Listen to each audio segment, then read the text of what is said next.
नमस्कार, मैं हूं शेखर त्रिवेदी। राजनीति बड़ा ही दिलचस्प खेल है। यहां जो दिखता है वो कई बार होता नहीं, जो नहीं दिखता कई बार उसकी संभावना सबसे ज्यादा होती है। यहां ना तो कोई स्थायी दोस्त होता है, ना ही कोई दुश्मन। विचारधारा का सवाल भी यहां अक्सर फायदे और नुकसान के हिसाब से तय होता है। यहां किसी भी घटनाक्रम को नजरअंदाज नहीं किया जा सकता, क्योंकि यहां हर घटनाक्रम एक दांव होता है, एक मौका होता है।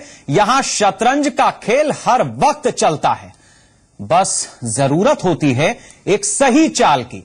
राजनीति और राजनेताओं की इसी दिलचस्प हकीकत से आपको रूबरू कराने के लिए आज से होगी सियासत की बात सच्चाई के साथ। और हर खबर के भीतर की खबर को समझने के लिए हमारे साथ होंगे हमारे एडिटर वासिंद्र मिश्र जी।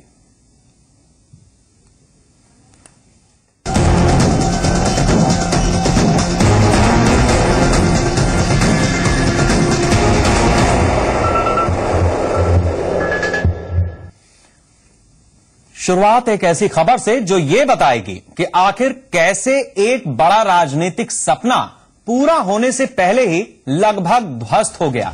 जनता परिवार एक नहीं होगा। जनता परिवार के विलय का सपना टूट चुका है। जनता परिवार को एक करने की सारी कवायद फेल हो चुकी है। पटना से शुरू हुई कवायद वाया इटावा दिल्ली तक खूब हुई, लेकिन ये सारी कोशिशें अब वहीं जाकर अटक गई हैं जहां से शुरू हुई थी, यानी बिहार से।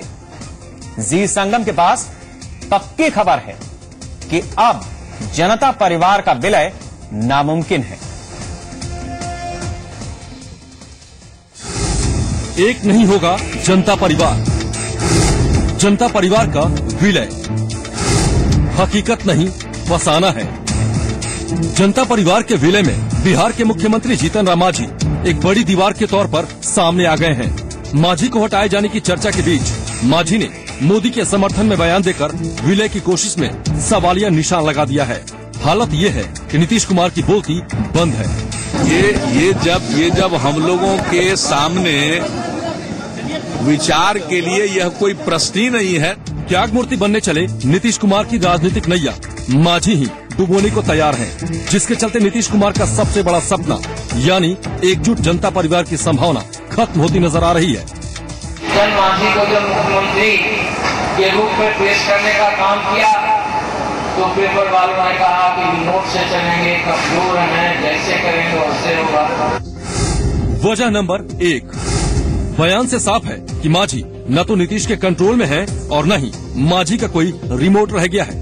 मांझी ने खुद को दलितों के बड़े नेता के तौर पर स्थापित कर लिया है और लगातार ये प्रचारित कर रहे हैं कि अगर उनकी कुर्सी गई तो किसी भी दलित के लिए राजनीतिक ऊंचाई पाना मुमकिन नहीं होगा। यानी सवाल अब दलित स्वाभिमान का है। वजह नंबर 2, मांझी के तेवर जेडीयू के उन नेताओं के लिए ऑक्सीजन का काम कर रहे हैं जो विलय के खिलाफ है। ऐसे विधायकों की बड़ी संख्या जेडीयू में है।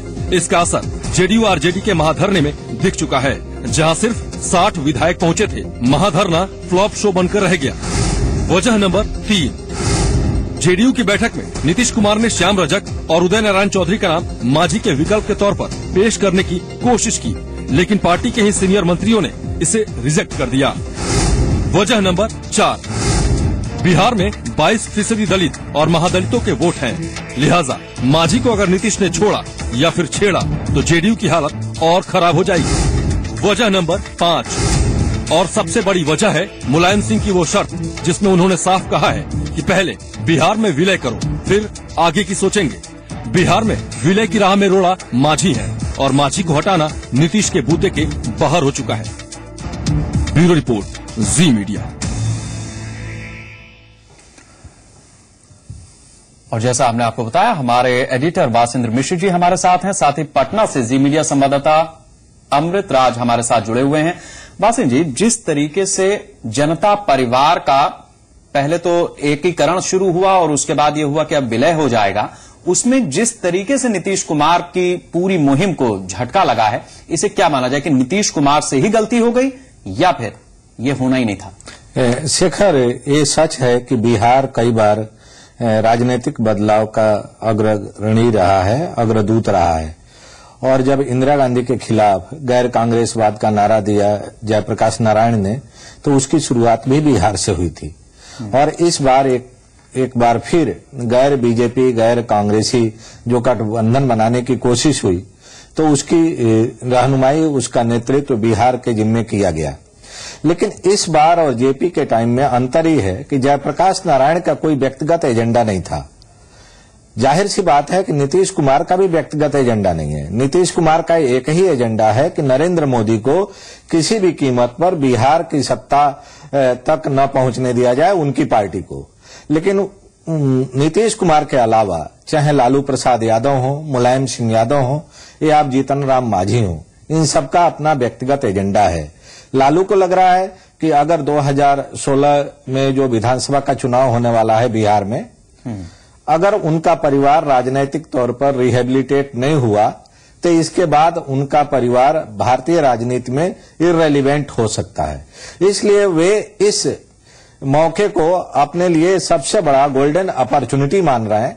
अब मुलायम सिंह की मदद से वे चाहते हैं कि नीतीश के जरिए एक बार फिर अपने परिवार के किसी व्यक्ति को बिहार की सत्ता तक पहुंचाया जाए। और शायद यही कारण है कि जीतन राम मांझी के हटाए जाने की जो खबरें मीडिया में आई, उसके लिए लालू प्रसाद यादव और लालू प्रसाद यादव का परिवार जिम्मेदार है। जो खबरें अभी तक आई हैं सरफेस पर, उसके मुताबिक लालू चाहते थे कि उनकी बड़ी बेटी को बिहार का डिप्टी चीफ मिनिस्टर बनाया जाए और तब वे जनता दल यूनाइटेड के साथ अपनी पार्टी का विलय करेंगे। और इस रास्ते में सबसे बड़ा रोड़ा अगर कोई है तो जीतन राम मांझी है। शायद यही कारण है कि एक बार जो पूरा गठबंधन बनता दिखाई दे रहा था, वह खटाई में बनता दिखाई दे रहा है। हम रुक करते हैं पटना का। हमारे साथ हमारे संवाददाता अमृतराज जुड़े हुए हैं। अमित, ये बताइए कि ये सारी जो कवायद चली इतने दिन और उसका जो नतीजा आ रहा है, तो किसी तरीके की कोई खलबली है या फिर वहां पर नेता यही बात कर रहे हैं कि शायद इसकी परिणति यही होनी थी? देखिए शेखर, निश्चित तौर पे जीतन राम मांझी का कद जैसे जैसे बढ़ता जा रहा है, वैसे वैसे बिहार की राजनीति भी नई करवट लेती जा रही है। और मैं आपको बता दूं, जो अपडेट है हमारे पास, कि जीतन राम मांझी को शायद ये मालूम चल गया है कि जेडीयू में इससे बड़ा पद उन्हें दोबारा नहीं मिल सकता है। और जाहिर सी बात है, इस बात की जानकारी होने के बाद कोई भी जो सीएम जैसा पद पे अगर एक बार बैठ गया हो, उसकी एक महत्वाकांक्षा होती है। और जीतन राम मांझी को मालूम है कि बिहार में 22% महादलित की आबादी है और आज की तारीख में, आज की राजनीतिक हालात में कोई भी पार्टी ऐसा नहीं होगा जो इस वोट बैंक को अपने पाले में न करना चाह रहा हो। और इसी मजबूरी का फायदा उठा रहे हैं जीतन राम मांझी। देखिए, नीतीश कुमार जब दिल्ली गए थे मुलायम सिंह यादव और लालू यादव के साथ बैठक करने के लिए विलय को लेके, तो यहां पर जब उन्हें जाते समय उनसे एयरपोर्ट पे ये पूछा गया था कि जीतन राम मांझी सीएम रहेंगे या नहीं रहेंगे, तो उन्होंने कहा था कि मैं कौन होता हूं फैसला करने वाला। यानी कि उन्होंने एक क्वेश्चन मार्क लगा के छोड़ा था जीतन राम मांझी के भविष्य पर। लेकिन जैसे ही वहां से 4 दिनों के रहने के बाद और जब कोई कंक्रीट फैसला नहीं हो पाया विलय को लेकर, जब पटना एयरपोर्ट पर पहुंचे और उनसे जब ये सवाल पूछा गया, तो उन्होंने यही कहा था कि जीतन राम मांझी को हटाने की तो कभी बात ही नहीं हुई है। तो आप समझ सकते हैं कि 4 दिनों में जो नीतीश कुमार का अमृत, आप हमारे साथ बने रहिए। ये एक बड़ा पॉइंट है बासिन जी। जो पिछला बिहार चुनाव हुआ था उसमें अगर हम देखें तो नीतीश कुमार ने एक बड़ी महीन पॉलिटिक्स की थी। उन्होंने दलितों में महादलित और मुस्लिमों में पसमानदा को अलग किया था और उसका काफी हद तक, विकास के साथ साथ काफी हद तक उसका फायदा भी उन्हें मिला, ऐसा उस समय के लोगों का कहना था और नतीजों में दिखा। क्या हम ये माने कि नीतीश कुमार ने बाजी घुमाने का तरीका भी अपने पास ही रखा है? क्योंकि जीतन राम मांझी ठीक है, जेडीयू के वो इस समय तरफ से मुख्यमंत्री हैं, अलग तो है नहीं। हो सकता है कि ये किसी कैंडिडेट का नाम ही ना अनाउंस करें बतौर सीएम और उसके बाद चुनाव में चले जाएं, तो इधर के वोट भी आ जाएंगे और उधर से भी आ जाएंगे। नहीं शेखर, मुझे लगता है कि इस बार उत्तर भारत का जो पॉलिटिकल एजेंडा है वो प्रो दलित एजेंडा होगा और भारतीय जनता पार्टी ने इसकी शुरुआत पिछले लोकसभा चुनाव में कर दी है, जब उत्तर भारत के 2 दलित नेताओं को बीजेपी के साथ जोड़ के पार्टी लोकसभा के चुनाव में गई थी और उसका सर्वाधिक फायदा भारतीय जनता पार्टी को मिला है। उदाहरण के तौर पर हम उदित राज और रामविलास पासवान को देख सकते हैं। तो बीजेपी अब एजेंडा सेट कर रही है और जो गैर बीजेपी राजनीतिक दल हैं बीजेपी के ट्रैप में हैं, बीजेपी के एजेंडा को फॉलो कर रहे हैं। नीतीश कुमार ने उस बीजेपी के एजेंडा को ही डिफ्यूज करने के लिए जीतन राम मांझी को बिहार की मुख्यमंत्री की कुर्सी दी थी। लेकिन बाद में धीरे धीरे जिस तरह से लालू प्रसाद यादव या मुलायम सिंह की तरफ से दबाव बढ़ रहा है, उसके चलते नीतीश कुमार कोई बीच का रास्ता खोज रहे हैं। एक तरफ वे चाहते हैं कि जो महादलित उनके साथ जुड़े हुए थे वे उनके साथ बने रहें और बीच का कोई ऐसा रास्ता निकले जिससे कि यादव बिरादरी या मुस्लिम बिरादरी भी उनके साथ जुड़ जाए, जो कि पिछले चुनाव में बीजेपी से गठबंधन के वजह से माइनॉरिटी नीतीश कुमार को छोड़ दी थी। अब ये इतना मुश्किल काम है जिस तरह से कि शेर की सवारी के तरह है कि अगर वो लालू प्रसाद यादव को खुश करना चाहते हैं, मुलायम सिंह यादव को खुश करना चाहते हैं, तो उनको अपने प्रो दलित एजेंडा को छोड़ना पड़ेगा और जीतन राम मांझी को राजनीतिक तौर पर कुर्बान करना पड़ेगा। और अगर वे नहीं छोड़ते हैं तो लालू प्रसाद यादव और मुलायम सिंह यादव शायद उनके साथ मिलकर अगला चुनाव में उनकी मदद न कर पाए बिहार में। तो अभी नीतीश कुमार को तय करना है और इसका आकलन करना है कि जीतन राम मांझी प्रो दलित एजेंडा पर चल के उनको ज्यादा राजनीतिक फायदा है या लालू प्रसाद और मुलायम सिंह के साथ जुड़ के बिहार के विधानसभा चुनाव में जाने में उनको ज्यादा फायदा है। ये सबसे बड़ी चुनौती नीतीश कुमार के लिए है। तो भाजन जी, ऐसी स्थिति में जब एक पूरा माहौल बन गया, इनफैक्ट जम्मू कश्मीर में तो उमर अब्दुल्ला ने यह भी कह दिया कि अगर लालू और नीतीश एक साथ आ सकते हैं तो पीडीपी और नेशनल कॉन्फ्रेंस क्यों नहीं, वगैरह वगैरह।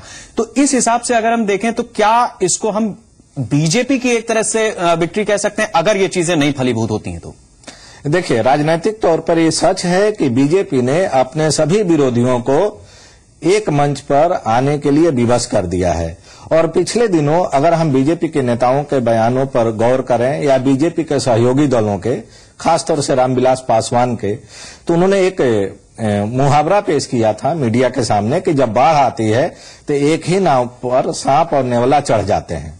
तो ये बीजेपी की राजनीतिक कामयाबी है कि उन तमाम राजनीतिक तौर पर धुर विरोधियों को एक मंच पर लाने के लिए विवश कर दिया है। और इसका निश्चित रूप से सबसे ज्यादा अगर राजनीतिक फायदा मिलेगा तो वो बीजेपी को मिल सकता है, क्योंकि अगला जो भी विधानसभा का चुनाव होगा, चाहे बिहार हो या उत्तर प्रदेश हो, वो बीजेपी बनाम अदर्श होगा। और ऐसी स्थिति में जब पोलराइजेशन होगा, मतों का ध्रुवीकरण होगा, तो उसमें बहुत बड़ा हिस्सा बीजेपी के खेमे में जा सकता है।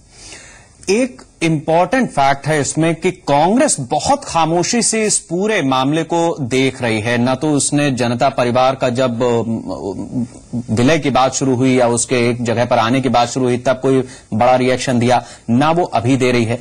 क्या वो इस फाइट में है कि कहीं किसी कुर्सी पर बैठा करके सबको कुछ मैनेज करेगी? देखिए, कांग्रेस पार्टी की जो अभी तक की वर्किंग स्टाइल रही है, हमेशा से कांग्रेस पार्टी बहुत ही कैलकुलेटेड तरीके से काम करती है और जल्दीबाजी में उनकी तरफ से कोई भी राजनीतिक प्रतिक्रिया देखने को नहीं मिली है। कांग्रेस पार्टी एक तरफ जहां गवर्नेंस के सवाल पर नरेंद्र मोदी के सरकार के कामकाज की क्लोज मॉनिटरिंग कर रही है, वहीं दूसरी तरफ वे गैर भारतीय जनता पार्टी दलों के एकीकरण पर भी नजर रखे हुए। कांग्रेस पार्टी को यह अच्छी तरह पता है कि जो गैर भाजपाई दल एक मंच पर आ रहे हैं वे कभी भी कांग्रेस के हितैषी नहीं रहे हैं या कांग्रेस के प्रति उनका कोई सॉफ्ट कॉर्नर नहीं रहा है। खासतौर से ऐसे सभी राजनीतिक दलों का जो वोट बैंक है वो ट्रेडिशनली गैर कांग्रेसी वोट बैंक है और वह हमेशा से कभी चौधरी चरण सिंह के नाम पर, कभी जयप्रकाश नारायण के नाम पर कांग्रेस के खिलाफ वोट देता रहा है। और इसीलिए जब जब गैर कांग्रेसी मोर्चा देश में बना, चाहे वो विश्वनाथ प्रताप सिंह के नेतृत्व में बना हो या और भी मोरारजी देसाई के नेतृत्व में बना हो, उन सभी राजनीतिक ताकतों ने कांग्रेस के खिलाफ एकजुट होकर उस मोर्चे को मजबूत किया, उस मोर्चे का साथ दिया। ये अलग बात है कि वे मोर्चे ज्यादा दिन नहीं चल पाए और कोई साल भर, कोई 1.5 साल, कोई 2 साल में उसका नेचुरल उसका विघटन हो गया और फिर कांग्रेस पार्टी को सत्ता में वापसी का मौका मिल गया। तो इस बार भी कांग्रेस के जो नीति निर्धारक हैं वे उसी मौके के तलाश में हैं कि इस पोलराइजेशन के बाद जब इनका विघटन होगा तो देश की जनता तब तक बीजेपी के सरकार से भी ऊब चुकी होगी और इन दलों से भी ऊब चुकी होगी और ऐसी स्थिति में देश की जनता का जो नेचुरल सपोर्ट होगा वो एक बार फिर कांग्रेस पार्टी के पाले में जाता दिखाई देगा।